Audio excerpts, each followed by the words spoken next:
In part 2 of our investigative report. Racism is central to America. The workshop is geared for people of color by description. But just for clarification, I am being asked not to be in that room because of the color of my skin.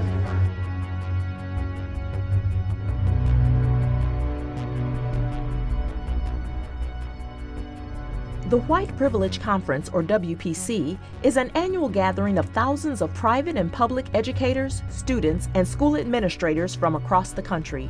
Participants examine and confront what they see as systemic race-based privilege in America.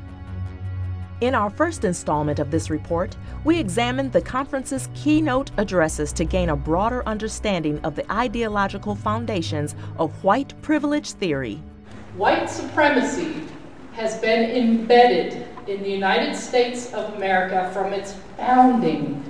And right now, I'm going to suggest to you that race is driving almost everything that's happening in the country. With this ideological underpinning in mind, educators and students spend 3 days immersed in various workshops that explore more deeply the finer details of white privilege theory.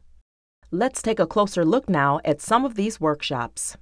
In this workshop, Professor Adrien Wing describes the basics of critical race theory, explaining how it is central to the white privilege ideology. Where critical race theory helps us is it says, okay, it's not, you can't just look at the face. Clarence Thomas is on the Supreme Court. Does he really replace Thurgood Marshall? He's an embarrassment and a disgrace to the memory of Thurgood Marshall. And if I met Clarence Thomas, I'd call him that to his face. That's because I have something called tenure. And even then they try to fire you, right? Oh, look, you've attacked Clarence. You might get away with that one. But he's so bad. Global white privilege is, unfortunately, the president is the face of global white privilege too. Does having a black president change that? Has it changed that? Unfortunately, it hasn't, is it? He ends up being the front man for the system. So instead of just saying, oh, we're happy there's a black face in the White House, who's running the White House, instead of just serving in the White House, it's like, no, the master's house is now got a black face, but it's still the master's house. He works for the master of the system of white privilege. In another workshop called Jews, Class, Race, and Power, How It's All Connected, author Paul Kivel argues that Christianity, like racism or sexism, is an organized system of oppression. So, what do I mean by Christian hegemony?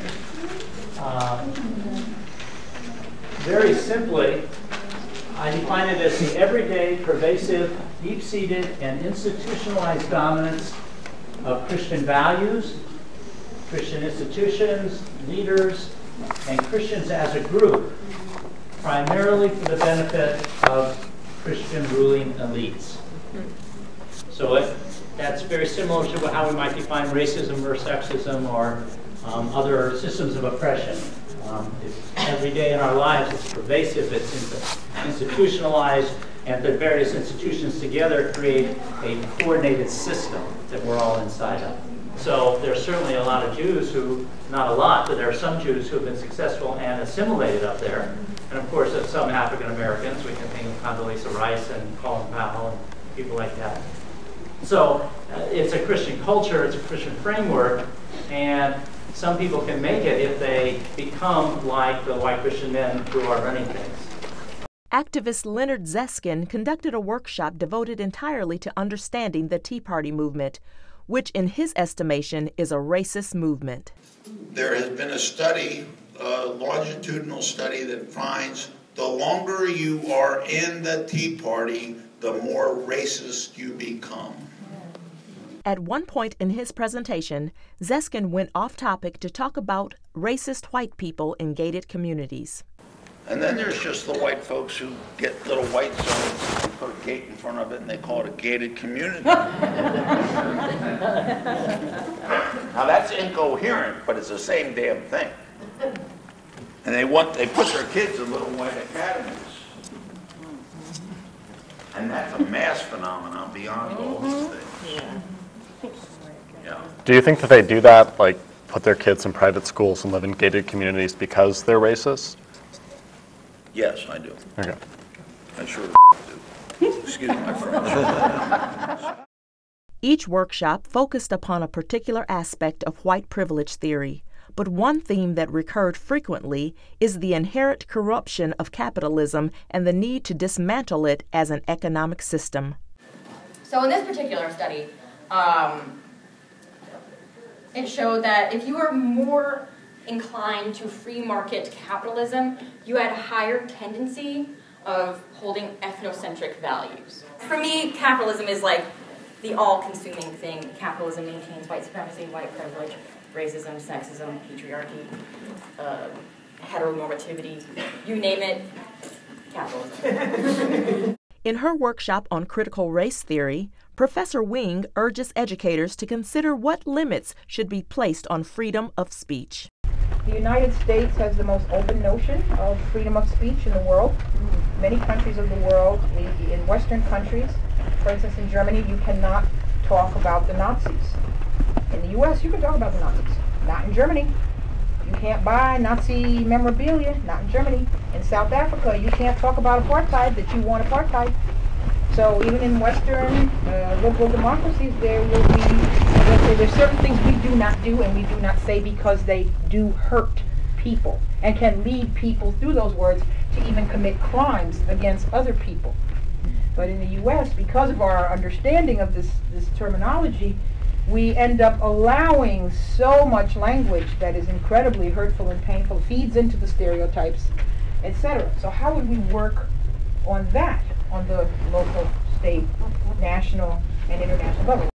While most workshops were open to all conference attendees, some events were limited to either whites only or to those who identified as people of color. Challenges to this racial segregation, a long tradition at the WPC, were not well received by conference organizers. Hi, I'm Abby Ferber, and I'm here as a white ally to the facilitators of this caucus. I want to honor this space as one for people of color and indigenous people. If there are any white people here, I request that you come with me outside so that we can talk about why it's so important that we have this space for people of color. And I urge you to use this opportunity to talk about it with me if you have questions or concerns. And so I urge other white people like me to come with me and honor this one opportunity for people of color to have their own space. Thank you. You asked me to leave. I did feel singled out and pressured when you were staring at me as you were walking out the door. Yeah, the problem is because this is a white supremacist and white privilege-based society, and that white privilege and racism manifests itself here throughout the day as well. People of color feel they need to have a safe space among themselves at the end of the day to kind of debrief the emotion and the suffering and the pain in which they've experienced even throughout the day. I just have two questions. One, do you think that racism could be defined as discrimination against somebody based off the color of their skin? No. No? Well, how would you define racism? I would define that as discrimination. Racism is discrimination plus an institutionalized system of power. And so that would still be okay. A racist action would be discriminating against somebody because of in our nation, racism. White people do not experience racism. White people can experience discrimination, but not racism. And do you think discrimination is a bad thing? That's how I define it as a sociologist. And would you define discrimination as something intrinsically bad? One more time. No, I wouldn't say it's intrinsically bad because we discriminate all the time in our daily life. Who we want to be friends discriminating with. We discriminate based on what neighborhood we want to live on. Discriminating based off of skin color. There are times. Is that intrinsically bad? No, I don't think anything's intrinsically bad. As a sociologist, I think context means everything. History and context. And in some contexts, I think some things are appropriate. In other contexts, it's not.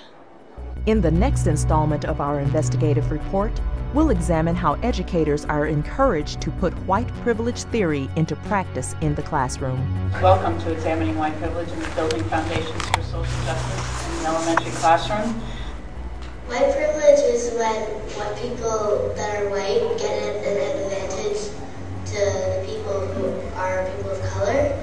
I mean, by the time you're teaching Reconstruction, you've got 10th and 11th graders. Yeah. You know, a lot of this work has to start with 4 and 5.